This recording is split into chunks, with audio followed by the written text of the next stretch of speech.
അല്ലാഹുവിന്റെ റസൂൽ പറഞ്ഞു എന്താ? യഅതി സമാനുൻ അലാ ഉമ്മത്തി, എന്റെ സമൂഹത്തിന്റെ മേലൊരു കാലഘട്ടം വരും.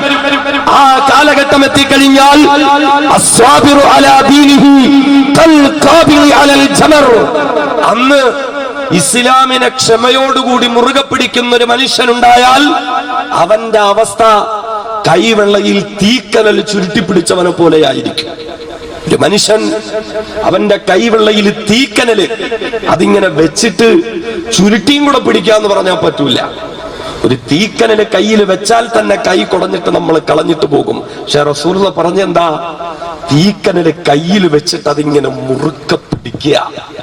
കുറച്ച് പൊള്ളും, കുറച്ച് പ്രശ്നം ഉണ്ടാവും, എന്നാലും ആ പിടിവിടൂല. തീക്കട്ട കയ്യിൽ മുറുകെ പിടിച്ചവനെ പോലെ ഇസ്ലാമിന്റെ വക്താക്കൾക്കൊരു കാലഘട്ടം വരും. പ്രശ്നമൊക്കെ നേരിടും, പ്രയാസങ്ങളൊക്കെ ഉണ്ടാവും. നിന്ദ്യരാക്കപ്പെടും നമ്മൾ, നിസാരരാക്കപ്പെടും നമ്മൾ. ഇവിടെ നാം തിരിച്ചറിയേണ്ടത് എന്ത് നിലപാട് നമ്മൾ സ്വീകരിക്കുന്നു എന്നുള്ളതാണ്. ഈ പ്രശ്നങ്ങളുടെ പ്രതിസന്ധികളുടെ മുന്നിൽ നാം എന്ത് നിലപാട് സ്വീകരിച്ചു? ഈ അവസ്ഥയുടെ കാലഘട്ടങ്ങളിൽ ഏത് വിശ്വാസത്തിന്റെ മാർഗം നമ്മൾ സ്വീകരിച്ചു? എന്ത് നിലപാട് നമ്മളിൽ നിന്നുമുണ്ടായി? അല്ലാഹുവിന്റെ റസൂൽ നബിയുനാ മുഹമ്മദ് മുസ്തഫ, നബിയുനാ മുഹമ്മദ് മുസ്തഫ വിശുദ്ധ റബീഉൽ അവ്വലിന്റെ ദിനാത്രങ്ങളിലാണ് നമ്മളുള്ളത്.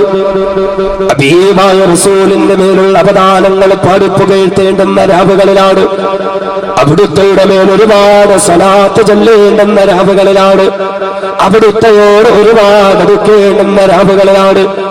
അല്ലാഹുവിന്റെ റസൂലിനെ ഒരുപാട് സ്നേഹിക്കുന്ന, വിശുദ്ധ ദീനുൽ ഇസ്ലാമിനെ ഒരുപാട് സ്നേഹിക്കുന്ന പൂവാറിലെ നല്ലവരായ സഹോദരന്മാരുടെ മുന്നിലാ വിനീതം നിൽക്കുന്നത്. അതുകൊണ്ട് അവിടെയൊക്കെ അല്ലാഹുവിന്റെ ഹബീബിന്റെ പേര് പറയപ്പെടുമോ ഈ സദസ്സിന്റെ അവസാനത്തെ ദിവസം വരെയും ഹബീബായ റസൂലിന്റെ പേര് കേൾക്കുമ്പോൾ ഈമാനിക ആവേശത്തോടെ സ്വലാത്ത് ചൊല്ലാൻ നമുക്ക് കഴിയട്ടെ. മഹാനായ അഷ്റഫുൽ ഖൽഖ് നബിയുനാ മുഹമ്മദ് മുസ്തഫ സല്ലല്ലാഹു അലൈഹി വസല്ലമ തങ്ങളെ പഠിപ്പിച്ചു തരികയാ.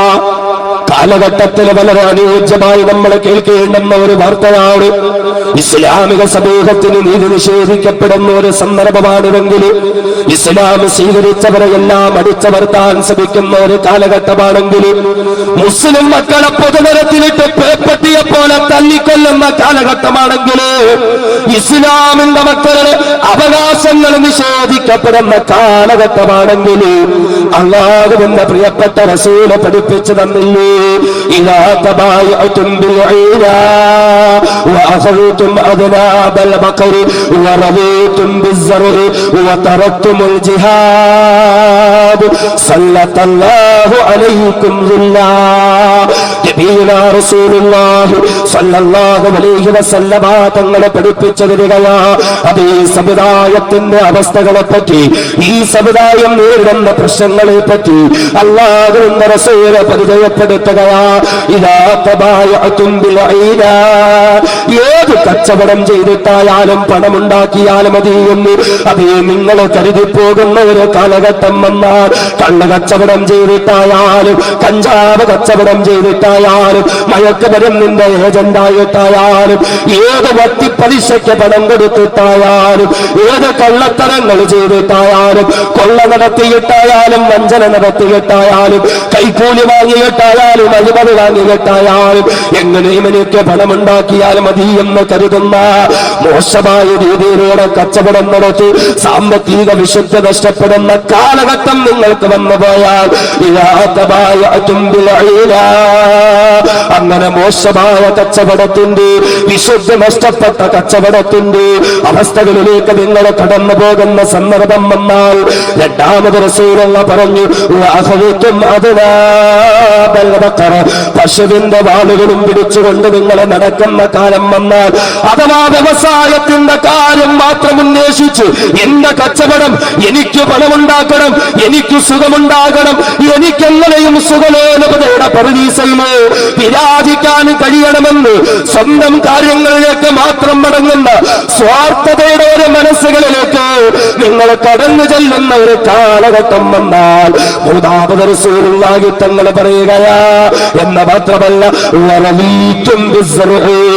കൃഷി ചെയ്തങ്ങനെയും സാമ്പത്തിക നേട്ടമുണ്ടാക്കണമെന്ന് കരുതി നിങ്ങൾ നിങ്ങളുടെ കൃഷിയിടങ്ങളുമായി അതുകൊണ്ട് മാത്രം തൃപ്തിപ്പെട്ട് കഴിയുന്ന കാലഘട്ടം വന്നാൽ ജിഹാദ് പ്രശ്നങ്ങൾ നേരിടുന്ന ഇസ്ലാമിക സമൂഹത്തിൽ ഉന്നതിയുടെ മാർഗങ്ങളിലേക്ക് കൈപിടിച്ചുയർത്താൻ കഴിയാതെ പ്രതിരോധ പോരാട്ടങ്ങളുടെ മാർഗത്തെ വലിച്ചെറിഞ്ഞുകൊണ്ട് ആ പ്രതിരോധത്തെ ഉപേക്ഷിച്ചുകൊണ്ട് ദീനുമായൊരു ബന്ധമില്ലാതെ ഇസ്ലാമുമായൊരു ബന്ധവുമില്ലാതെ അല്ലാഹുവുമായൊരു ബന്ധവുമില്ലാതെ എങ്ങനെയും എനിക്ക് പണമുണ്ടാക്കണം, എങ്ങനെയും എനിക്ക് സുഖമുണ്ടാകണം, എന്റെ വ്യവസായം വ്യാപിക്കണം, എന്റെ കൃഷിയിടങ്ങൾക്ക് വികസനം ഉണ്ടാകണം എന്ന് കരുതി മാത്രം ജീവിക്കുന്ന ദീനീ പ്രവർത്തനങ്ങളിൽ നിന്ന് അകന്നു പോകുന്ന ഒരു കാലഘട്ടം നിങ്ങൾക്ക് വന്നാൽ അല്ലാഹുവിന്റെ പ്രിയപ്പെട്ട ഹബീബിന്റെ മുന്നറിയിപ്പ് സല്ലല്ലാഹു അലൈക്കും ആ കാലഘട്ടം വന്നാൽ പടച്ച തമ്പുരാൻ നിങ്ങളെ നിസാരരാക്കി മാറ്റുന്നതാ, അല്ലാഹു നിങ്ങളെ നിന്ദ്യരാക്കി മാറ്റുന്നതാ, നിങ്ങൾക്കൊരു വിലയുമില്ലാതെ പോകുന്നതാ, നിങ്ങൾക്കൊരു നിലയുമില്ലാതെ പോകുന്നതാ. മ്യാൻമറിന്റെ തെരുവോരങ്ങളിൽ നിന്ന് ബുദ്ധഭീകരന്മാരുടെ അക്രമങ്ങളിൽ നിന്ന് രക്ഷപ്പെട്ടുകൊണ്ട് ഇന്ത്യ രാജ്യത്തിന്റെ കവാടം വരെ കടന്നു വന്ന പാവപ്പെട്ട അഭയാർത്ഥികൾ അക്രമികളെന്ന് പേരുകുത്തിക്കൊണ്ട് നാട്ടിൽ നിന്ന് നാട്ടിയോടിക്കാൻ ശ്രമിക്കുന്ന കാലഘട്ടമല്ലേ? പാവപ്പെട്ട മുസ്ലിം മക്കള് തെരുവോരങ്ങളിട്ട് തല്ലിക്കൊന്നവരൊക്കെ ഗവൺമെന്റിന്റെ ഉദ്യോഗം കൊടുക്കുന്ന കാലഘട്ടമല്ലേ? ഇസ്ലാം സ്വീകരിച്ച ചെറുപ്പക്കാരന് പൊതുനിരത്തിലിട്ട് തല്ലിക്കൊന്നവന്മാർക്ക് ജാമ്യം നൽകിക്കൊണ്ട് വിലസാനവസരം കൊടുക്കുന്ന കാലഘട്ടമല്ലേ? അല്ലാഹുവിന്റെ പ്രിയപ്പെട്ട ഹബീബ് മുഹമ്മദ് മുസ്തഫ സല്ലല്ലാഹു അലൈഹി വസല്ലം പറയുക, അത് ഈ അവസ്ഥ നിങ്ങളിലേക്ക് വന്നാൽ ഇസ്ലാമിക പ്രവർത്തനങ്ങളെല്ലാം ഉപേക്ഷിച്ചുകൊണ്ട് ഇസ്ലാമിന്റെ പ്രതിരോധ പോരാട്ടങ്ങളെല്ലാം ഉപേക്ഷിച്ചുകൊണ്ട് നിങ്ങൾ സ്വയം നിങ്ങൾക്ക് പണമുണ്ടാക്കണം, നിങ്ങൾക്ക് സുഖിക്കണമെന്ന അവസ്ഥയിലേക്ക് വന്നു പോയാൽ സല്ലല്ലാഹു അലൈക്കും അല്ലാഹു നിങ്ങളെ നിന്ദ്യരാക്കുന്നതാ, അല്ലാഹു നിങ്ങളെ നിസാരരാക്കുന്നതാ. എന്നിട്ട് ഹബീബായ റസൂൽ പഠിപ്പിക്കുകയാ, ലാ യൻസുറൂ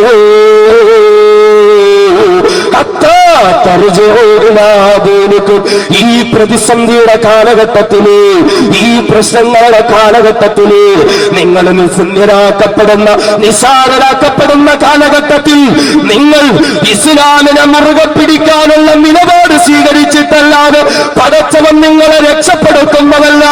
ഈ പ്രശ്നങ്ങൾ നേരിടേണ്ടി വരുമ്പോഴും നിങ്ങൾ ഇസ്ലാമിനെ മുറുകെ പിടിച്ചിട്ടല്ലാതെ, ഈമാനിനെ മുറുകെ പിടിച്ചിട്ടല്ലാതെ, അല്ലാഹു പൊരുത്തപ്പെട്ട ജീവിതം നയിച്ചിട്ടല്ലാതെ, റസൂലുള്ളാഹി പഠിപ്പിച്ച ജീവിതം മുറുകെ പിടിച്ചിട്ടല്ലാതെ നിങ്ങൾക്ക് രക്ഷയുണ്ടാകില്ല, നിങ്ങൾക്ക് മോചനമുണ്ടാകില്ല. അതുകൊണ്ട് പ്രശ്നങ്ങൾ ഉണ്ടാകുമ്പോ, പ്രതിസന്ധികൾ ഉണ്ടാകുമ്പോ, പ്രയാസങ്ങൾ ഉണ്ടാകുമ്പോ ഇസ്ലാമിനെ മുറുകെ പിടിച്ചു വിശ്വാസം സ്വീകരിക്കേണ്ടെന്ന നിലപാട് നിങ്ങൾ സ്വീകരിച്ചു കഴിഞ്ഞാൽ പടച്ചവന്റെ സഹായം നിങ്ങൾക്കുണ്ടാകുന്നതാ. അല്ലാഹു പ്രതിസന്ധികളെ തരണം ചെയ്യാൻ നിങ്ങൾക്ക് അവസരം തരുന്നതാ. മഹാനായ മുത്തലി നബിയുന മുഹമ്മദ് മുസ്തഫ സല്ലല്ലാഹു അലൈഹി വസല്ലം. ലോകം മുഴുവൻ പ്രശ്നം, ഇസ്ലാമിക സമൂഹത്തിന് വിലയുമില്ല, നിലയുമില്ല. ഫലസ്തീനിലൊക്കെ നാം കാണുന്നതെന്താ? ഫലസ്തീനിലെ ഇസ്രായേൽ പട്ടാളക്കാർ, പൊതുനിരത്തിൽ കളിച്ചുകൊണ്ട് നിൽക്കുന്ന ചെറുപ്പക്കാർ, കൊച്ചുകുട്ടികൾ, 14-15 വയസ്സുള്ള മക്കൾ, ഇവർക്കിടയിലേക്ക് ഒന്ന് പ്രശ്നം ഉണ്ടാക്കും, കളിക്കാൻ അനുവദിക്കില്ല. ഈ കൊച്ചുകുട്ടികൾ പ്രതികരിക്കുമ്പോൾ പട്ടാളത്ത് ജോലി ചെയ്യാൻ തടസ്സപ്പെടുത്തി എന്ന് പറഞ്ഞ് പിടിച്ചുകൊണ്ട് പോവാ. ചോദിക്കാനും ആരുമില്ല, പറയാനും ആരുമില്ല. അവിടം വരെ എത്തി. പൊതുനിരത്തിൽ പാവപ്പെട്ട കന്നുകാലികളെ കൊണ്ട് ഉപജീവനം നടത്തിയിരുന്ന മനുഷ്യനെ വഴിവക്കിൽ പിടിച്ചിട്ട് തല്ലിക്കൊന്നവന്മാർ, അവന്മാരെ രാജ്യം അർഹമായ പരിഗണനയോടുകൂടി ശിക്ഷ കൊടുക്കലാണ് വേണ്ടിയിരുന്നത് എങ്കിൽ ആ ചെയ്തവന്മാർക്ക് ഗവൺമെന്റ് തലങ്ങളിൽ ജോലി കൊടുത്തിരിക്കുകയാണ്. മുസ്ലിമിനൊരു നിലയുമില്ല, ഒരു വിലയുമില്ല. ഈ സന്ദർഭം നിങ്ങളിലേക്ക് വരുമ്പോൾ റസൂലുള്ളാഹി പറയുക, അന്ന് നിങ്ങളിങ്ങനെ എനിക്ക് കുറച്ച് കച്ചവടം ചെയ്യണം, എനിക്ക് കുറച്ച് പണം ഉണ്ടാക്കണം, എനിക്കിങ്ങനെ സുഖിക്കണം, എന്റെ കുടുംബത്തിന്റെ കാര്യമൊക്കെ നോക്കി വതറക്തുമുൽ ജിഹാദ്, ഇസ്ലാമിക പ്രതിരോധ പ്രവർത്തനങ്ങളൊക്കെ മാറ്റിവെച്ചാൽ നിങ്ങൾ ജീവിക്കുന്നതെങ്കിൽ നിങ്ങളുടെ ഈ നിലയും വിലയും ഒക്കെ നഷ്ടപ്പെടും, പ്രശ്നങ്ങളൊക്കെ ഉണ്ടാവും. എന്നാൽ ആ സന്ദർഭങ്ങളും നിങ്ങൾ സ്വീകരിക്കേണ്ട ഒരു നിലപാടുണ്ട്. ലാ യൻസിഉഹു ഹത്താ തർജിഉ ഇലാ ദീനിക്കും, നിങ്ങൾ ദീനിലേക്ക് മടങ്ങിയിട്ടല്ലാതെ പടച്ചവൻ നിങ്ങൾക്ക് ഈ പ്രശ്നങ്ങൾ മാറ്റിത്തരൂല. ദീനിനെ മുറുകെ പിടിക്കണം. നമ്മൾ യഥാർത്ഥ ഇസ്ലാമിന്റെ വക്താക്കളായി മാറണം, യഥാർത്ഥ ദീനിന്റെ പ്രവർത്തകരായി മാറണം. അതല്ലേ അള്ളാഹുവിന്റെ പ്രിയപ്പെട്ട റസൂല് പഠിപ്പിച്ചത്? ഫിത്നയുടെ കാലഘട്ടത്തിൽ, കുഴപ്പത്തിന്റെ കാലഘട്ടത്തിൽ, മൻ തമസ്സക ബിസുന്നതി ഇൻദ ഫസാദി ഉമ്മതി, സമുദായം കുഴപ്പങ്ങൾ നേരിടുന്ന കാലഘട്ടത്തിൽ എന്റെ സുന്നത്തിനെ ആരെങ്കിലും മുറുകെ പിടിച്ചാൽ ഫലഹു അജ്റു മിഅത്തി ഷഹീദ്, 100 രക്തസാക്ഷികളുടെ കൂലി അവനുണ്ട്. 100 രക്തസാക്ഷികൾ. കുഴപ്പം ഉണ്ടാകുമ്പോഴാ സുന്നത്തിനെ മുറുകെ പിടിക്കേണ്ടത്. താടി വെച്ചാ കുഴപ്പം, തൊപ്പി ധരിച്ചാൽ കുഴപ്പം, പർദ്ദയൊക്കെ ഇട്ടുകൊണ്ട് നടന്നാൽ കുഴപ്പം, ഇസ്ലാമിനെ ഉയർത്തി കാണിച്ചാൽ കുഴപ്പം, ഉളുഹിയ അർത്താ കുഴപ്പം, അഖീഖ അർത്താ കുഴപ്പം, ഒക്കെ കുഴപ്പമല്ലേ?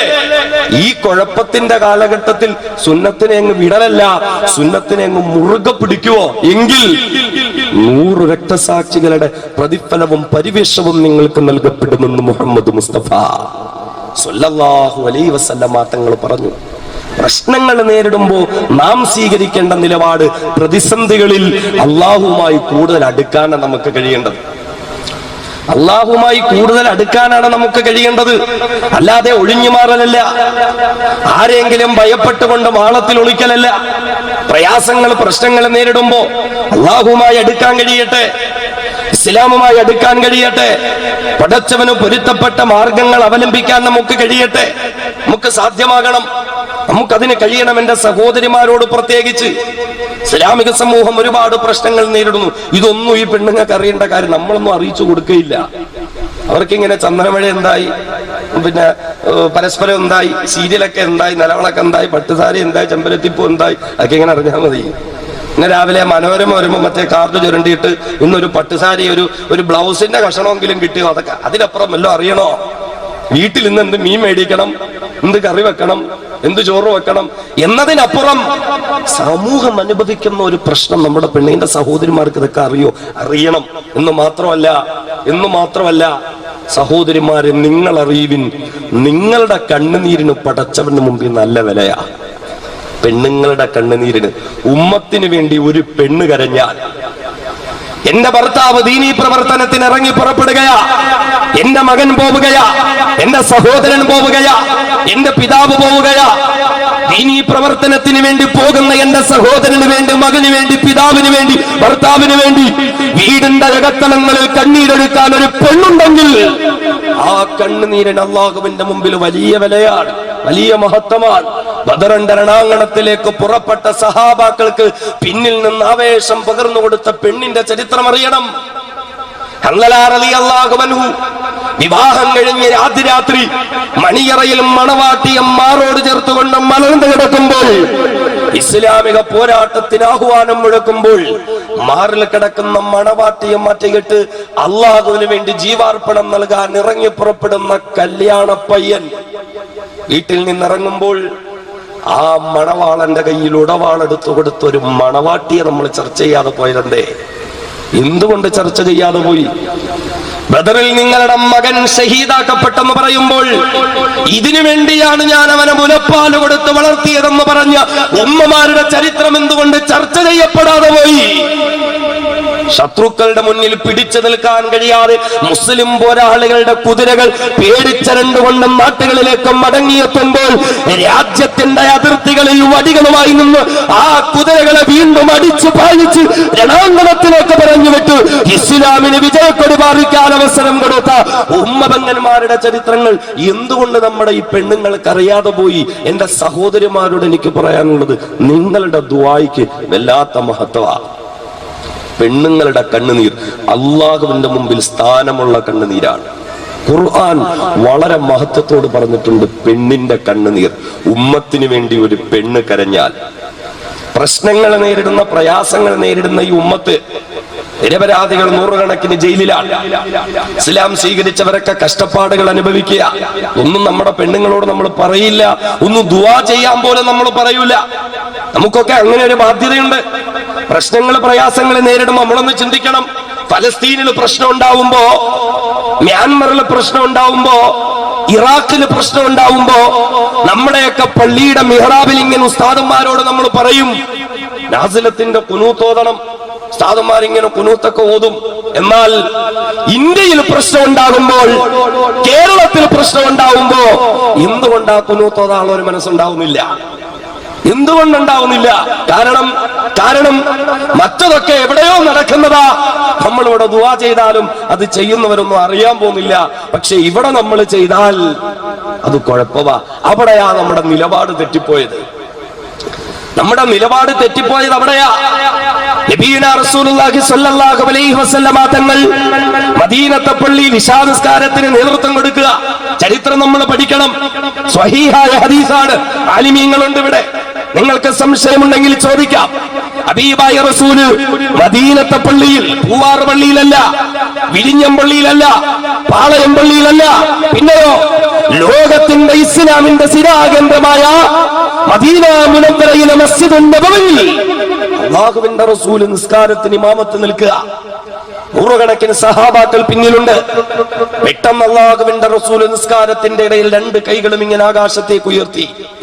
എന്നിട്ട് അവിടുന്ന് ദുആ ചെയ്യുകയാ, അല്ലാഹുമ്മ നജ്ജിൽ വലീദ് ഇബ്നു വലീദ്, അല്ലാഹുമ്മ നജ്ജി അയ്യാശ് ഇബ്നു റബീഅ, അല്ലാഹുമ്മ നജ്ജി സലമത്ത് ഇബ്നു ഹിശാം, അല്ലാഹുമ്മ നജ്ജിൽ മുസ്തദഅഫീന മിനൽ മുഅ്മിനീൻ. സൂറ പേര് പറഞ്ഞു. മുസ്ലിമായി പോയതിന്റെ പേരിൽ തടവറകളിൽ തളയ്ക്കപ്പെട്ടിരിക്കുന്ന ഓരോ വ്യക്തികളുടെയും പേര് പറഞ്ഞുകൊണ്ട് മദീനത്തെ പള്ളിയുടെ മിഹ്റാബിൽ നിന്നുകൊണ്ട് ഹബീബായ റസൂൽ ദുആ ചെയ്തെങ്കിൽ, അബ്ദുല്ലാഹ് മഅദനിക്ക് വേണ്ടി ദുആ ചെയ്യാൻ, മാറാത്ത നിരപരാധികൾക്ക് വേണ്ടി ദുആ ചെയ്യാൻ, ഇന്നും രാജ്യത്തിന്റെ വിവിധ ഭാഗങ്ങളിൽ വർഗീയവാദികളെ നടത്തുന്നതായ സ്ഫോടനങ്ങളുടെ പേരിൽ പാവപ്പെട്ട നിരപരാധികളുടെ ചെറുപ്പക്കാരെ പിടിക്കപ്പെട്ടു അതിക്രൂരമായവർ ജയിലിന്റെ അകത്തളങ്ങളിൽ പീഡിപ്പിക്കപ്പെടുമ്പോ ഒന്ന് ദുആ ചെയ്യാൻ, അല്ലീലോ ഉസ്താദ് ഒന്ന് ദുആ ചെയ്താൽ എന്തായിരിക്കും അവസ്ഥ? നമ്മുടെയൊക്കെ ഒരു മാനസിക സ്ഥിതി ഇങ്ങനെ. ഒരു ദിവസം ജുമാ കഴിഞ്ഞിട്ട് ഉസ്താദ് ഇങ്ങനെ, അല്ലാഹുവേ മഅദനിക്ക് മോചനം കൊടുക്കണേ, അല്ലാ പാവപ്പെട്ട ചെറുപ്പക്കാർക്ക് മോചനം കൊടുക്കണം, ദുആ ചെയ്യാൻ തീർന്നില്ലേ? പിന്നെ മദീനത്തെ പള്ളിയിൽ ഹബീബായ റസൂൽ പ്രതിസന്ധികൾ നേടുന്ന സമൂഹത്തിന് വേണ്ടി ദുആ. ആരായിരുന്നു അവർ? മുസ്ലിമായി പോയതിന്റെ പേരിൽ സ്വന്തം വീട്ടുകാർ മുറിക്കുള്ളിലിട്ട് പൂട്ടിക്കളഞ്ഞവർ. ഹാദിയക്ക് വേണ്ടിയൊക്കെ ഒന്ന് ദുആ ചെയ്യാൻ കഴിയോ നമുക്ക്? പെണ്ണുങ്ങൾക്കറിയോ ആരാ ഹാദിയാന്ന്? അവർക്കത് അറിയോ പോലുമില്ല. നമുക്കറിഞ്ഞിട്ടും ദുആ ചെയ്യാനും മനസ്സില്ല. ഒരു പാവം പെണ്ണ്, നമ്മളൊന്ന് ചിന്തിക്കണം. 21 24 വയസ്സുള്ള ഒരു പെണ്ണ്, എത്രത്തോളം അവൾക്ക് പിടിച്ചു നിൽക്കാൻ കഴിയും? മാതാപിതാക്കൾ തന്നെ കൂടെ നിൽക്കേണ്ടവർ തന്നെ അവൾക്കെതിരാവുകയാണ്. അവളെ പലപ്പോഴും ആക്രമിക്കാനും കൊല്ലാനും പോലും ശ്രമം നടത്തപ്പെടുകയാണ്. എന്നാൽ ആ സമയത്തും ഇസ്ലാമിനെ മുറുകെ പിടിച്ച് ജീവിച്ച ഒരു പെണ്ണുണ്ട്. ഉമ്മമാരെ, നിങ്ങൾ ദുആ ചെയ്യണം ആ പെണ്ണിന് വേണ്ടിയിട്ട്. നിങ്ങൾ ദുആ ചെയ്യണം ആ പെണ്ണിന് വേണ്ടിയിട്ട്. ഡോക്ടർ ഹാദിയ പഠിക്കാൻ വിട്ടപ്പോൾ മാതാപിതാക്കളെ വഞ്ചിച്ചുകൊണ്ട് കണ്ടവനോടൊപ്പം ഒളിച്ചോടിയപ്പോ പിടിച്ചോണ്ട് വന്ന് കോടതിയിൽ വെച്ചതല്ലല്ലോ. ഡോക്ടർ ഹാദിയ എന്ന പെണ്ണ് മയക്കുമരുന്ന് കേസിൽ പിടിക്കപ്പെട്ട ഒരു പെണ്ണല്ലല്ലോ. ഡോക്ടർ ഹാദിയ കോപ്പിയടിച്ച് പരീക്ഷയിൽ ജയിച്ചു എന്നതിന്റെ പേരിൽ പ്രശ്നങ്ങൾ നേരിടുന്ന പെണ്ണല്ലല്ലോ. അവിടെയാണ് പ്രതിസന്ധികളെ നേരിടുന്ന ഒരു സമൂഹത്തോട് നിൽക്കും നിങ്ങൾക്ക് ഒരു ബാധ്യതയുണ്ട്. എന്റെ പ്രിയപ്പെട്ട സഹോദരിമാരോട് വളരെ വേദനയോടുകൂടി ആ വിനീതൻ ഓർമ്മപ്പെടുത്തുന്നത്, സഹോദരിമാരെ നിങ്ങൾ അറിയണം, ഈ സമൂഹം അനുഭവിക്കുന്ന പ്രശ്നങ്ങൾ പ്രയാസങ്ങളുണ്ട്. 24 25 വയസ്സുള്ള ഒരു പാവം പെണ്ണിനെ വീട്ടുതലങ്ങളിലിട്ട് പീഡിപ്പിക്കുകയാ. ഇസ്ലാമിനെ ഏറ്റെടുത്തതിന്റെ പേരിൽ സ്വന്തം കുടുംബക്കാർ പോലും പീഡിപ്പിക്കുകയാണ്. ഭരണകൂടം അവൾക്ക് നേരെ കണ്ണടക്കുകയാണ്. അടുത്തയാഴ്ച 27-ാം തീയതി സുപ്രീം കോടതിയിൽ ഹാജരാക്കാൻ വർഗീയവാദികളുടെ വിളനിലമായ ഉത്തരേന്ത്യൻ സംസ്ഥാനങ്ങളിലൂടെ അപകടകരമായ നിലയിൽ ട്രെയിനിൽ അവളെ കൊണ്ടുപോകാൻ തയ്യാറെടുക്കുന്നെന്ന് പറയുമ്പോ ഞാനും നിങ്ങളും ഉൾപ്പെടുന്ന എത്ര മുസ്ലിമിന്റെ ഹൃദയത്തിലാ വേദനയുണ്ടായത്? നമ്മളിൽ എത്ര പേർക്ക് ഹാദിയയ്ക്ക് വേണ്ടി ആത്മാർത്ഥമായെന്ന് ദുആ ചെയ്യാൻ താല്പര്യമുണ്ടായത്? എന്റെ പ്രിയപ്പെട്ട സഹോദരിമാരോട് വിനീതനെന്ന് പറഞ്ഞുകൊള്ളട്ടെ, ഉമ്മമാരെ, നിങ്ങളുടെ കണ്ണുനീരുടെ പടച്ചവന്റെ മുന്നിൽ വിലയുണ്ട്. അതേ നിങ്ങളുടെ വീടിന്റെ ഇടത്തളങ്ങളിൽ മുസല്ല വിരിച്ച് 2 റക്അത്ത് നിസ്കരിച്ച് പടച്ച തമ്പുരാന്റെ മുന്നിൽ കൈയെത്തിക്കണ്ട നാഥ, വേദന അനുഭവിക്കുന്ന, പീഡനങ്ങൾ അനുഭവിക്കുന്ന മുസ്ലിം ഉമ്മത്ത് നീ മോചനം നൽകണേ നാഥ എന്നൊന്ന് ദുആ ചെയ്യാൻ എന്റെ പ്രിയപ്പെട്ട ഉമ്മമാരെ നിങ്ങൾക്ക് കഴിയട്ടെ. വേദന തോന്നുകയാ, പറയാതിരിക്കാൻ പറ്റില്ല. അഫ്സൽ ഖാസിമിയോട് നിങ്ങൾക്ക് വെറുപ്പ് തോന്നിയാലും എതിർപ്പ് തോന്നിയാലും നിങ്ങളോടുള്ള സ്നേഹത്തിന്റെ പേരില്, നിങ്ങളോടുള്ള പ്രതിബദ്ധതയുടെ പേരില്, നിങ്ങളോടുള്ള താല്പര്യത്തിന്റെ പേരില് എന്റെ പ്രിയപ്പെട്ട ഉമ്മപെങ്ങന്മാരെ, സഹോദരങ്ങളെ, എനിക്കിത് പറയാതെ പോകാൻ പറ്റില്ല. ഇന്ന് ഞാൻ ഇവിടെ പറയാതെ പോയാൽ നാളെ പടച്ചവന്റെ കോടതിയിൽ അഫ്സൽ ഖാസിമി പിടിക്കപ്പെടുമെങ്കിൽ അവിടെ പിടിക്കപ്പെടാൻ ഞാൻ ഒരിക്കലും ഇഷ്ടപ്പെടുന്നില്ല. എന്റെ പ്രിയപ്പെട്ട പെങ്ങളെ, മഹാനായ നൂഹ് വലിയുള്ളാഹി തങ്ങളുണ്ടല്ലോ, പടച്ച തമ്പുരാൻ മഹാനുഭാവന്റെ ദറജാത്തുകളെ ഉയർത്തിക്കൊടുക്കട്ടെ. അദ്ദേഹത്തിന്റെ കബറിടങ്ങളെ പടച്ചവൻ വിശാലമാക്കട്ടെ. ആ മഹാനുഭാവനോടൊപ്പം സ്വർഗത്തിലേക്ക് പോകാൻ പടച്ച തമ്പുരാൻ നമുക്ക് തൗഫീഖ് നൽകട്ടെ. ആ മഹാനായ നൂഹ് വലിയുള്ളാഹി തങ്ങളുടെ പേര് പറഞ്ഞുകൊണ്ട് ആനയും അമ്പാരിയും ഗാനമേളയും ഇരിക്കുമ്പോ അതിനെല്ലാം പിന്നിലേന്ന് വർഷാടപാടാൻ തയ്യാറെടുക്കുന്ന പെങ്ങളെ, ആനകളെ നിരന്നു വരുന്നത് കാണാൻ ഗാനമേള സദസ്സിന് വന്നിട്ട് ഇസ്ലാമിനെതിരെ ശബ്ദമുയർത്താൻ അല്ലാഹുവിന് ഇഷ്ടപ്പെടാത്ത പ്രവർത്തനങ്ങൾക്ക് വേണ്ടി ഹബീബായ മുത്ത് റസൂലിന്റെ ജന്മം കണ്ട അനുഗ്രഹീതമായ വിശുദ്ധ റബീഉൽ അവ്വൽ മാസത്തിന് ഗാനമേള നടത്തിയിട്ട് നൂഹ് വലിയുള്ളാഹിന്റെ പൊരുത്തം കിട്ടുമോ മുസ്ലിമേ? ഈ ഗാനമേള കേൾക്കാൻ വന്ന നൂഹ് വലിയുള്ളാഹിനോടൊപ്പം സ്വർഗത്തിലേക്ക് പോകാൻ പറ്റുമോ മുസ്ലിമേ? അല്ലാഹുവിന്റെ ഹബീബ് ഗാനമേളയുടെ ശബ്ദം കേൾക്കുമ്പോ അവിടുത്തെ കാതുകളിലേക്ക് കൈകൾ തിരികെയിട്ട് ഓടി രക്ഷപ്പെടുകയാ ചെയ്തതെങ്കിലോ ആ റസൂലുള്ളാഹിന്റെ ജനനാനുബന്ധ സംഭവങ്ങൾ കൊണ്ട് ചരിത്രത്തിൽ ഇടം നേടിയ വിശുദ്ധ റബീഉൽ അവ്വൽ, ആ വിശുദ്ധ റബീഉൽ അവ്വലിൽ ഹബീബായ മുത്ത് റസൂലിന്റെ ജീവിതം പിൻപറ്റിയ ഒരു മഹാനുഭാവനില്ലേ? പൂവാറെന്ന മണ്ണിൽ പടച്ച തമ്പുരാന്റെ കാരുണ്യം വർഷിപ്പിക്കപ്പെടാൻ കാരണഭൂതാതനായ ഒരു മഹാനുഭാവന്റെ പേര് പറഞ്ഞുകൊണ്ട് ഇസ്ലാമിന് ഹറാമായ ഗാനമേള നടത്തപ്പെടുമ്പോ, ആടും പെണ്ണും കൂടി കലർത്തപ്പെടുമ്പോ, അതിന്റെ പേരിൽ അനാചാരങ്ങൾ കൊടുകൂടി കൊള്ളപ്പെടുമ്പോ, ആ സദസ്സുകളിലും ആ ഉത്സവങ്ങളിലുമൊക്കെ ആവേശത്തോടുകൂടി ശരീരം മറക്കാത്ത വസ്ത്രം ധരിച്ചുകൊണ്ട് ഓടി നടക്കാൻ താല്പര്യപ്പെടുന്ന, ഞാൻ ഇഷ്ടപ്പെടുന്ന, ഞാൻ സ്നേഹിക്കുന്ന, ഞാൻ ബഹുമാനിക്കുന്ന എന്റെ പ്രിയപ്പെട്ട പൂവാറ് സ്വദേശികളായ ഉമ്മമാരെ, പെങ്ങന്മാരെ, അല്ലാഹു റബ്ബുൽ ഇസ്സത്ത് മനസ്സിലാക്കാൻ തൗഫീഖ് തരട്ടെ. എന്റെ ഉമ്മമാരെ, നിങ്ങൾ ശാപത്തിന്റെ മാർഗങ്ങൾ സ്വീകരിക്കേണ്ടവരല്ല, അല്ലാഹുവിന് ഇഷ്ടപ്പെടാത്ത മാർഗങ്ങളിലേക്ക് കടക്കേണ്ടവരല്ല. ഈ ഉമ്മമാരെ, നിങ്ങൾ തിരിച്ചറിയുക, അല്ലാഹു നിങ്ങൾക്ക് സ്ഥാനം തന്നിട്ടുണ്ട്, അല്ലാഹു നിങ്ങൾക്ക് മഹത്വം തന്നിട്ടുണ്ട്. നിങ്ങളുടെ കണ്ണുനീരിന് പോലും പടച്ച തമ്പുരാൻ വില നൽകിയിട്ടുണ്ട്. അറിയുമോ, നൂറ്റാണ്ടുകൾക്ക് മുമ്പ് ഫറോവ എന്ന ഭയങ്കരനായ ചക്രവർത്തി ഭരണം നടത്തിയിരുന്ന ഈജിപ്ത് എന്ന രാജ്യത്തിൽ ഒരു ഉമ്മയുണ്ടായിരുന്നത്രേ. പിറന്നു വീഴുന്ന പിഞ്ചോമന മക്കളെയെല്ലാം ഫറോവ എന്ന ഭയങ്കരനായ ചക്രവർത്തി കിരാതമായി കൊന്നുകളയുന്ന കാലഘട്ടത്തിൽ അന്ന് ആ പാവപ്പെട്ട ഉമ്മയുടെ മൂസ എന്ന ഒരു പൊന്നുമോനെ ജന്മം നൽകുകയാ, മൂസ എന്ന ഒരു പൊന്നുമോനെ പ്രസവിക്കുകയാ. ആ ഉമ്മയുടെ മനസ്സ് വല്ലാതെ വേദനിക്കുന്ന പടച്ചവരെ, ഞാനൊരു ആൺകുഞ്ഞിനെ പ്രസവിച്ചു എന്ന് ഫറോവ അറിഞ്ഞാൽ ഉടൻ തന്നെ അവന്റെ പട്ടാളം എന്റെ വീട്ടിലേക്ക് കടന്നു വരില്ലേ? എന്നിട്ട് എന്റെ മൂസയായ പൊന്നുമോനെ നിലത്തടിച്ച് കുന്നുകളില്ലേ? വേദനയോടുകൂടി ആ ഉമ്മ ഇങ്ങനെ കഴിയുമ്പോൾ ആ ഉമ്മയുടെ വേദന അറിഞ്ഞുകൊണ്ട് പടച്ച തമ്പുരാന്റെ സഹായം ആ വീട്ടിനുള്ളിലേക്ക് കടന്നു വരികയാ. ആ ഉമ്മയിലേക്ക് പടച്ചവന്റെ അറിയിപ്പ് വന്നില്ലേ?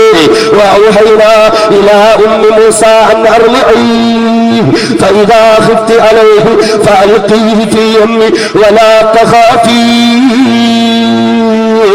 വലാ തഹ്സനി ഇന്നാ റാദ്ദൂഹു ഇലൈകി വജാഇലൂഹു മിനൽ മുർസലീൻ. മൂസാ നബിയുടെ ഉമ്മയോട് പടച്ചവൻ അറിയിപ്പ് കൊടുക്കുകയാ, വൗഹൈനാ ഇലാ ഉമ്മി മൂസാ അൻ അർളിഇ, ഏ മൂസയുടെ മാതാവേ, നിന്റെ മകന് നീ വയറ് നിറച്ച് പാല് കൊടുക്കുക. ഫൈദാ ഖിഫ്തി അലൈഹി, ഈ മകന്റെ വിഷയത്തിൽ നിനക്ക് ഭയപ്പാടുണ്ടെങ്കിൽ ഫഅൽഖീഹി ഫിൽ യമ്മി, അവനെ പേടകത്തിലടച്ചിട്ട് കുത്തിയൊടുകുന്ന നദിയിലൂടെ ഒഴുക്കി വിടുക. അല്ലാഹുവിന്റെ കൽപ്പന അനുസരിച്ച ഉമ്മ, അല്ലാഹുവിനെ ധിക്കരിക്കാതിരുന്ന ഉമ്മ, ആ ഉമ്മയുടെ ചരിത്രം വിശുദ്ധ ഖുർആൻ എടുത്തു പറഞ്ഞെങ്കിൽ കഴിയട്ടെ ഉമ്മമാരെ, പൂവാറത്തെ എന്റെ ഉമ്മമാർക്കത് കഴിയട്ടെ, എന്റെ ശബ്ദം ശ്രമിക്കുന്ന സഹോദരിമാർക്കത് കഴിയട്ടെ. മൂസാ നബി അലൈഹിസ്സലാത്തു വസ്സലാമിന്റെ ഉമ്മ തന്റെ മകനെ ഒരു പെട്ടിയിലാക്കി നദിയിലൂടെ ഒഴുക്കി വിടുക. എന്നാൽ ആരെയാണോ ഭയപ്പെട്ടത്, ആ ഫറോവയുടെ കയ്യിൽ തന്നെ പെട്ടിയെത്തിച്ചേർന്നില്ലേ. മൂസാ നബിയുടെ ഉമ്മ വേദനിക്കുകയാ. അവിടെയാ നമ്മൾ തിരിച്ചറിയേണ്ടത് ഉമ്മയുടെ വേദന. ഒരു പാവപ്പെട്ട പെണ്ണിന്റെ കണ്ണിന് ഖുർആൻ പറയുന്നു, വഅസ്ബഹ ഫുആദു ഉമ്മി മൂസാ ഫാരിഗാ. മൂസാ നബിയുടെ ഉമ്മയതാ വേദനിക്കുന്ന മനസ്സോടുകൂടെ കഴിഞ്ഞുകൂടുക. പടച്ചവനെ, എന്റെ പൊന്നുമോ, അധികാരിയായ അഹങ്കാരിയുടെ കയ്യിൽ കെട്ടിയ പൊന്നുമോ, എന്റെ പൊന്നുമോനെ അവരെ കശാപ്പ് ചെയ്യുമല്ല അല്ല, എന്റെ പൊന്നുമോനെ അവൻ നശിപ്പിക്കുമല്ല അല്ല, എന്റെ പൊന്നുമോനെ അവൻ ഇല്ലായ്മ ചെയ്യുമല്ല അല്ല. വേദനിക്കുന്ന മനസ്സോടുകൂടി അധികാരത്തിന്റെ അഹങ്കാരികൾക്കെതിരെ വീടിന്റെ അകത്തളങ്ങളിൽ ഒരു ഉമ്മയിതാ വേദനിക്കുന്ന മനസ്സോടുകൂടി കഴിഞ്ഞുകൂടുക. വിശുദ്ധ ഖുർആൻ പറഞ്ഞില്ലേ, വഅസ്ബഹ ഫുആദു ഉമ്മി മൂസാ ഫാരിഗാ. അധികാരിയുടെ കയ്യിൽപ്പെട്ടാൽ തന്റെ മകന്റെ അവസ്ഥ എന്താകുമെന്നോർത്തിട്ട് കണ്ണീരൊടുക്കിക്കൊണ്ട് വേദനയോടുകൂടി കഴിയുന്ന ഉമ്മ, ഫറദദ്നാഹു ഇലാ ഉമ്മിഹി കൈ തഖറ ഐനുഹാ വലാ തഹ്സൻ. ആ മൂസ എന്ന കുഞ്ഞുമോന് ഒരു പോറന് പോലും ഏൽപ്പിക്കാതെ പടച്ചവൻ ആ ഉമ്മയുടെ കയ്യിലേക്ക് തന്നെ തിരികെ കൊടുത്തില്ലേ. കാരണമെന്താ ഉമ്മമാരെ, കാരണമെന്താ ഉമ്മമാരെ, പടച്ച തമ്പുരാൻ പറഞ്ഞ കാരണം എന്തെന്നറിയുമോ? ഫറദദ്നാഹു ഇലാ ഉമ്മിഹി, ആ മൂസ എന്ന കുഞ്ഞുമോന് ആ ഉമ്മയുടെ കയ്യിലേക്ക് ഞാൻ തിരികെ കൊടുത്തതെന്തിനാ? കൈ തഖറ ഐനുഹാ വലാ തഹ്സൻ, കൈ തഖറ ഐനുഹാ വലാ തഹ്സൻ. ആ ഉമ്മയുടെ കണ്ണുകൾ നിറയാതെ ഇരിക്കാൻ, ആ ഉമ്മ വിഷമിക്കാതിരിക്കാൻ, ആ ഉമ്മ കണ്ണീരെടുക്കാതിരിക്കാൻ തന്റെ മകന് ഒരു പോറന് പോലും ഏൽപ്പിക്കാതെ തിരിച്ചു കൊടുത്തവനല്ല. ഒരു ഉമ്മാന്റെ കണ്ണുനീര് നല്ല കൊടുത്ത വില ഇതാണെങ്കിൽ, ഒരു ഉമ്മാന്റെ കണ്ണുനീരിനെ പടച്ചവന് കൊടുത്ത സ്ഥാനം ഇതാണെങ്കിൽ, കഴിയുമോ എന്റെ പൂവാറ് ദേശത്തെ ഉമ്മമാരെ, ഡോക്ടർ ഹദിയ എന്ന സഹോദരിക്ക് വേണ്ടി എന്ന് ദുആ ചെയ്യാൻ നിങ്ങളുടെ വീട്ടിലുമില്ലേ കല്യാണ പ്രായമെത്തിയ പെൺമക്കള്, നിങ്ങൾക്കുമില്ലേ 24-25 വയസ്സുള്ള പെൺമക്കള്, അതുപോലെ ഒരു പൊന്നുമോളാണെന്ന് ചിന്തിച്ചോട്. അല്ലാഹുവിനെ അറിഞ്ഞു വന്ന പൊന്നുമോൾ, റസൂലുള്ളാഹിനെ അറിഞ്ഞു വന്ന പൊന്നുമോൾ, ഇസ്ലാമിനെ ഏറ്റെടുത്ത പൊന്നുമോൾ, അങ്ങനെ ഒരു മകളെന്ന് ചിന്തിച്ചൂടെ ഉമ്മമാരെ? ഇന്നു മുതൽ തീരുമാനമെടുത്തോ പടച്ചവനെ, ഇന്നത്തെ രാത്രി മുതൽ ഇൻഷാ അല്ലാഹ് ഏത് നിസ്കാരം കഴിഞ്ഞാലും ഹാദിയയ്ക്ക് വേണ്ടി ദുആ ചെയ്യാമെന്ന് തീരുമാനമെടുത്തോ. ഈ പ്രതിസന്ധിയുടെ കാലഘട്ടത്തിൽ ഉമ്മമാരെ, നിങ്ങളുടെ ദുആയ്ക്ക് ആവശ്യമുണ്ട് ഉമ്മമാരെ, നിങ്ങളുടെ കണ്ണുനീർ ഈ സമൂഹത്തിന് ആവശ്യമുണ്ട് ഉമ്മമാരെ. നിങ്ങളുടെ പ്രിയപ്പെട്ട പൊന്നുമക്കള് ദീനിനു വേണ്ടി ഇറങ്ങി പുറപ്പെടുമ്പോ, നിങ്ങളുടെ നാട്ടുകാരെ പ്രവർത്തിക്കുമ്പോ, എത്രയോ പാവങ്ങൾ പ്രവർത്തിക്കുമ്പോ, പ്രതിസന്ധികളും പ്രശ്നങ്ങളും അവരെ നേരിടണമെങ്കിൽ അല്ലാഹുവേ, ഇസ്ലാമിന് വേണ്ടി കഷ്ടപ്പെടുന്ന പോരാളികൾ അവർക്കൊരു അപകടവും വരുത്തല്ല എന്ന് വീടിന്റെ അകത്തളങ്ങളിൽ നിന്നുകൊണ്ട് പ്രതിസന്ധി നേരിട്ടുകൊണ്ടിരിക്കുന്ന സമൂഹത്തിന് വേണ്ടി ഒന്ന് കണ്ണീരൊഴുക്കി പ്രാർത്ഥിക്കാൻ ഉമ്മമാർക്ക് കഴിയട്ടെ. ഈ പ്രാർത്ഥനയ്ക്ക് ആ സ്ഥാനമുള്ളത്. ഇങ്ങനെ പ്രാർത്ഥിക്കുന്ന പെണ്ണായി നിങ്ങളുടെ മാറാൻ ആഡംബരത്തിന്റെ അനുഭൂതികളെ അഭിരമിച്ച് കഴിയലല്ല, പിന്നെയോ ആരാധനയുടെ ആത്മീയ നിർവൃതികളുടെ അകത്തളങ്ങളിൽ പടച്ച തമ്പുരാൻ നൽകുന്ന സ്വർഗം പ്രതീക്ഷിച്ച് കഴിയട്ടെ. وضرب الله مثلا للذين آمنوا امرأة فرعون. വിശുദ്ധമായ ഖുർആനിലെ മാതൃക കാണിച്ചു തരിക. പ്രതിസന്ധികളും പ്രശ്നങ്ങളും ഒരുപാട് നേരിട്ടിരുന്ന കാലഘട്ടം, ഫറോവ എന്ന ഭയങ്കരനായ ചക്രവർത്തി അധികാരം നടത്തിയിരുന്ന കാലഘട്ടം, മുസ്ലിമുകളെല്ലാം തിരുപ്പതി നിരത്തിലിട്ട് കൂട്ടക്കശാപ്പ് ചെയ്ത കാലഘട്ടം, ഇസ്ലാമിക സമൂഹം അല്ലാത്ത പ്രതിസന്ധി നേരിടുന്ന കാലഘട്ടം. ആ കാലഘട്ടത്തിലെ ഒരു പെണ്ണിനെയാണ് പടച്ചവെന്നൊക്കെ മാതൃകയാക്കിയത്. ഇന്ന് നീ കാണുന്ന പണത്തിനു വേണ്ടി ക്യാമറയ്ക്ക് മുന്നിൽ തുണിയെഴിയാൻ പോലും മടിയില്ലാത്ത, നാണമില്ലാത്ത സിനിമാ സീരിയൽ നടിമാരെയുള്ള പെണ്ണിനെ നീ മാതൃകയാക്കേണ്ടത്. പിന്നെയോ വിശുദ്ധ ഖുർആനൊക്കെ മാതൃകയാക്കുന്നതാരാണ്? مثلا للذين آمنوا امرأة فرعون. ഫറോവയുടെ ഘട്ടഘട്ടളക്കുന്ന ഘട്ടങ്ങളില് ഫറോവയുടെ പീഡനങ്ങളെല്ലാം ഏറ്റുവാങ്ങുമ്പോഴും ആ പ്രതിസന്ധിയുടെ മുന്നിൽ അടിപതറിപ്പോകാതെ വിശ്വാസത്തിന്റെ നിലപാട് സ്വീകരിച്ച മഹദിയായ ബീവി ആസിയ റളിയല്ലാഹു അൻഹാ, മഹദിയായ ബീവി ആസിയ റളിയല്ലാഹു അൻഹാ. സഹോദരിമാരെ, നിങ്ങൾക്ക് കഴിയട്ടെ, ആരായിരുന്നു ബീവി ആസിയ റളിയല്ലാഹു അൻഹാ? പടച്ച തമ്പുരാനോട് ആസിയ ബീവി നടത്തിയൊരു പ്രാർത്ഥനയുണ്ട്. വിശുദ്ധമായ ഖുർആൻ ആ പ്രാർത്ഥന എടുത്ത് പറഞ്ഞിട്ടാണ് മാതൃക എന്ന് പറഞ്ഞത്. ലോകാവസാനം വരെയുള്ള മുഴുവൻ സത്യവിശ്വാസികൾക്കും പ്രാർത്ഥന ആ ഒരു മാതൃകയാണ്. അതേ ഏതൊരു മാതൃകയാ? പ്രതിസന്ധികളുടെ കാലഘട്ടത്തിൽ ജീവിച്ചിരുന്ന ആസിയ പ്രശ്നങ്ങളെ നേരിടുമ്പോഴും പ്രയാസങ്ങളെ നേരിടുമ്പോഴും വേദനകളെ നേരിടുമ്പോഴും അതിന്റെ ഒന്നും മുന്നിൽ അടിപതറിപ്പോകാതെ അല്ലാഹു റബ്ബുൽ ഇസ്സത്തിന്റെ മുന്നിൽ നിറകണ്ണുകളോടെ ഇരുകൈകളും ഉയർത്തി ദുആ ചെയ്ത ആസിയ, അല്ലാഹുവേ പടച്ചവനേ, റബ്ബി ബിനിലി ഇൻദക ബൈതൻ ഫിൽ ജന്ന വനജ്ജിനി മിൻ ഫിറഔന വഅമലിഹി വനജ്ജിനി മിനൽ ഖൗമിൽ ളാലിമീൻ. എന്റെ പ്രിയപ്പെട്ട പെങ്ങളെ, ഉത്സവത്തിന്റെ മണ്ണിലേക്ക്, ചന്ദനക്കുടത്തിന്റെ മണ്ണിലേക്ക് ആഭരണങ്ങൾ അണിഞ്ഞുകൊണ്ട്, സാരിയുടുത്തുകൊണ്ട്, ചുരിദാറിട്ടുകൊണ്ട്, ശരീരത്തോട് ഉറകെ പിടിച്ച് കിടക്കുന്നതായ ബോഡി ടൈറ്റ് ഫിറ്റ പറുതയിട്ടുകൊണ്ട്, ആരെയും കുതിപ്പിക്കുന്ന മംഗലാഭരണം കുഴച്ചുകൊണ്ട് പൊതുജനത്തിന് മുന്നിലേക്ക് കടന്നു വരാൻ കൊതിക്കുന്ന പെണ്ണേ, അല്ലാഹുവിന്റെ ഖുർആൻ പറയുന്ന പക്ഷേ ലോകത്തിന് മുഴുവനും പടച്ചവൻ മാതൃകയാക്കി തന്ന ബീവി ആസിയ റളിയല്ലാഹു അൻഹാ ആഡംബരത്തെ ഇഷ്ടപ്പെട്ട പെണ്ണല്ല, അലങ്കാരത്തെ ഇഷ്ടപ്പെട്ട പെണ്ണല്ല, ദുനിയാവിൽ അനുഗമിക്കാൻ കൊതിച്ച പെണ്ണല്ല, ദുനിയാവിന്റെ സുധാനന്ദങ്ങള് മതിമറക്കാൻ കൊതിച്ച പെണ്ണല്ല. പിന്നെയോ മഹദിയായ ബീവി ആസിയ റളിയല്ലാഹു അൻഹാ പടച്ച തമ്പുരാനോട് ആവശ്യപ്പെട്ട ഒരു കാര്യമെന്താ? റബ്ബി ബിനിലി ഇൻദക ബൈതൻ ഫിൽ ജന്ന. അല്ലാഹുവേ, അല്ലാഹുവേ, ദുനിയാവിലെ ആഭരണങ്ങൾ എനിക്ക് വേണ്ട അല്ലാ, ഫറോവയുടെ കൊട്ടാരങ്ങളിലെ അലങ്കാരങ്ങൾ എനിക്ക് വേണ്ട, ഇവിടുത്തെ അഹങ്കാരങ്ങൾ എനിക്ക് വേണ്ട, ഇവിടുത്തെ അലങ്കാരങ്ങൾ എനിക്ക് വേണ്ട, ഇവിടുത്തെ സ്ഥാനമാനങ്ങൾ എനിക്ക് വേണ്ട. ആസിയ റളിയല്ലാഹു അൻഹാ മനസ്സ് വെച്ചിരുന്നെങ്കിലോ ഫറോവയുടെ കൊട്ടാരത്തിനുള്ളില് ചിലന്തി വലയത്താൽ നിർമ്മയാർന്ന പട്ടുടയാടകൾ അനുഭവിച്ചുകൊണ്ട്, എത്രയോ സ്വർണ്ണാഭരണങ്ങൾ അണിഞ്ഞുകൊണ്ട്, കോടാനുകോടി മനവരുന്ന മുത്തുകളെ പഠിപ്പിക്കപ്പെട്ടതായ കിരീടം തലയിൽ വെച്ചുകൊണ്ട്, നൂറുകണക്കിന് തോടുമാറുന്ന നടുവിലിങ്ങനെ റാണിയായി വിലസാൻ അവസരമുണ്ടായിരുന്ന ബീവി ആസിയ റളിയല്ലാഹു അൻഹാ പക്ഷേ പടച്ചവനോട് പറഞ്ഞതെന്താ? അല്ലാഹുവേ, പ്രതിസന്ധികളെ മുഴുവനും തരണം ചെയ്യാൻ ഞാൻ തയ്യാറാ, ഈ പ്രയാസങ്ങളെ നേരിടാൻ ഞാൻ തയ്യാറാ, പക്ഷേ എനിക്ക് നീ ചെയ്തു തരേണ്ട ഒരു കാര്യം, റബ്ബി ബിനിലി ഇൻദക ബൈതൻ ഫിൽ ജന്ന. അല്ലാഹുവേ, എനിക്ക് നീ സ്വർഗ്ഗത്തിലൊരു കൊട്ടാരം തരുമോ അല്ലാ, ആ സ്വർഗീയ കൊട്ടാരത്തിലെ റാണിയായി നീ എന്നെ വാഴിക്കുമോ അല്ലാ. ദുനിയാവിലെ ആഡംബരത്തെക്കാൾ സ്വർഗത്തിലെ ആഡംബരത്തെ സ്നേഹിച്ച, സ്വർഗത്തിലെ അലങ്കാരത്തെ സ്നേഹിച്ച ബീവി ആസിയെ പോലെ ആകാൻ കഴിയട്ടെ പെങ്ങളെ, നിനക്ക് അഭിമാനിക്കാൻ കഴിയട്ടെ.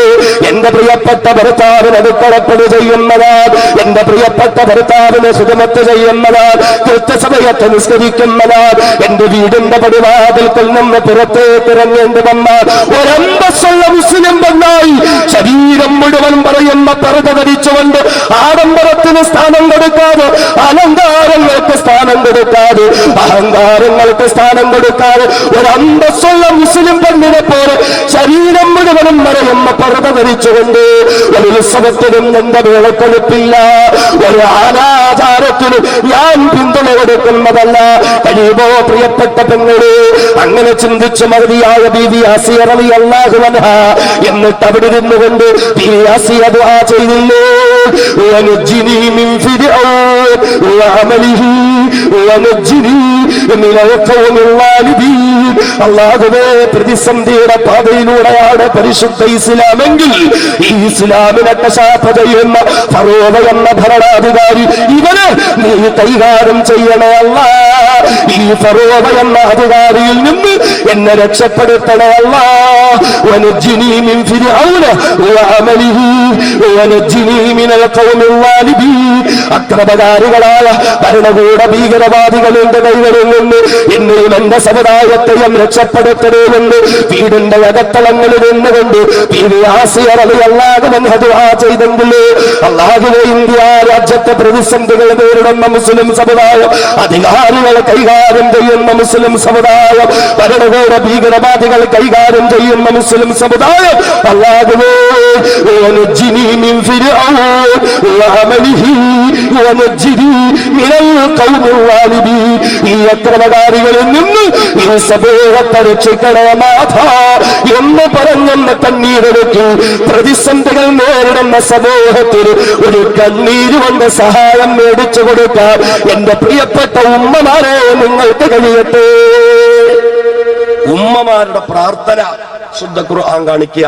പ്രതിസന്ധികൾ ഒരുപാട് നേരിട്ട കാലമാ മൂസാ നബിയുടെ കാലഘട്ടം. ആ കാലത്തിലെ രണ്ട് പെണ്ണുങ്ങൾ, ഒന്ന് മൂസാ നബിയുടെ ഉമ്മ കണ്ണീരൊഴുക്കി അധികാരിയുടെ കയ്യിൽ നിന്ന് തന്റെ മകൻ രക്ഷപ്പെടണം. രണ്ട് മൂസാ നബിയുടെ വളർത്തുമ്മ കണ്ണീരൊഴുക്കി അധികാരികളിൽ നിന്ന് എന്നെയും സമൂഹത്തെയും രക്ഷപ്പെടുത്തണം. ഉമ്മമാർക്ക് കഴിയോ? ഇന്നു മുതൽ ഒന്ന് ദുആ ചെയ്യാൻ. അല്ലാഹുവേ, ഹാദിയയ്ക്ക് മോചനം, തടവറയിൽ കിടക്കുന്ന പാവങ്ങൾക്ക് മോചനം, ഇസ്ലാമിക സമൂഹത്തിന് മോചനം. ത്വലാഖും മുത്തലാഖും ഒക്കെ വളരെ മോശമായി സമൂഹത്തിന്റെ മുന്നിൽ ചർച്ച ചെയ്ത് ഇസ്ലാമിക ശരീഅത്തിനെ പോലും മോശമാക്കാനുള്ള ശ്രമം നടക്കുന്നു. ആരാധനാലയങ്ങൾ തകർക്കാനുള്ള ശ്രമം നടക്കുന്നു. ഈ പ്രതിസന്ധിയുടെ കാലഘട്ടങ്ങളിൽ പ്രാർത്ഥന കൊണ്ട് സമൂഹത്തെ സഹായിക്കാൻ പെണ്ണുങ്ങൾക്ക് കഴിയണം, ഉമ്മമാർക്ക് കഴിയണം. ഈ നിലപാടാണ് നാം സ്വീകരിക്കേണ്ടത്. ഈ നിലപാടാണ് നമ്മിൽ നിന്നും ഉണ്ടാകേണ്ടത്. പ്രശ്നങ്ങളും പ്രയാസങ്ങളും ഒക്കെ നേരിടുമ്പോഴും ഇസ്ലാമിനോടൊപ്പം നിൽക്കാനുള്ള നമ്മുടെ ഒരു നിലപാട് രാഷ്ട്രീയമല്ല, പാർട്ടിയല്ല, സംഘടനാ പക്ഷപാതിത്വമല്ല, മറിച്ച് എന്റെ ഇസ്ലാം ഈ പ്രശ്നങ്ങൾ നേരിടുമ്പോൾ, ഇസ്ലാമിക സമൂഹത്തിന്റെ നിലനിൽപ്പ് പോലും ചോദ്യം ചെയ്യപ്പെടുമ്പോൾ ഞാൻ മാറി നിൽക്കേണ്ടവനല്ല, ഒതുങ്ങി കഴിയേണ്ടവനല്ല, മറിച്ച് പ്രാർത്ഥനകൾ കൊണ്ട്, പ്രവർത്തനങ്ങൾ കൊണ്ട് പിന്തുണയർപ്പിക്കാൻ ഒരു വിശ്വാസിയുടെ നിലപാടിലേക്ക് കടക്കാൻ എന്റെ ഉമ്മപെങ്ങന്മാർക്ക് കഴിയട്ടെ. ഖുർആൻ മാതൃകയായി എടുത്തു കാണിച്ചത് അങ്ങനെ ഒരു പെണ്ണിനെ പ്രതിസന്ധിയുടെ കാലഘട്ടത്തിൽ ആഡംബരങ്ങളെല്ലാം വലിച്ചെറിഞ്ഞു. ഉത്സവത്തിന് പോകലല്ല വേണ്ടത്, ഗാനമേള കേൾക്കാൻ പോകലല്ല വേണ്ടത്. എന്നോട് ചിലപ്പോ ദേഷ്യം തോന്നും, ചിലപ്പോ പ്രയാസം തോന്നിയേക്കും, പക്ഷെ പറയാതിരിക്കാൻ പറ്റുമോ? ഈ പ്രശ്നങ്ങളൊക്കെ നേരിടുമ്പോഴും ഇസ്ലാമിലേക്ക് അടുക്കാനുള്ള നാം ഇസ്ലാമിൽ നിന്ന് ദൂരത്തേക്ക് പോവുകയാണ്, അനാചാരങ്ങളിൽ നിന്ന് അനാചാരങ്ങളിലേക്ക് പോവുകയാണ്, അന്ധവിശ്വാസങ്ങളിലേക്ക് പോവുകയാണ്. പടച്ചതമ്പുരാൻ മനസ്സിലാക്കാൻ തൗഫീഖ് നൽകുമാറാകട്ടെ. അതുകൊണ്ട് എന്റെ സഹോദരങ്ങളെ, സഹോദരിമാരെ, നമ്മുടെ നിലപാടാണ് നമ്മൾ നേരെയാക്കേണ്ടത്. നമ്മുടെ നിലപാടുകളാണ് നമ്മൾ നേരെയാക്കേണ്ടത്. ആദരവായ റസൂലുള്ളാഹി സ്വല്ലല്ലാഹു അലൈഹി വസല്ലം പറഞ്ഞു, ഈ സമൂഹം നേരിടുന്നതായ പ്രശ്നം ഏതുവരെ എത്തുമെന്നാൽ ഈ സമൂഹത്തിന്റെ മേൽ മറ്റുള്ളവരായ ആളുകൾ കടിച്ചു തിന്നാൻ പാകത്തിൽ ചാടി വീഴും.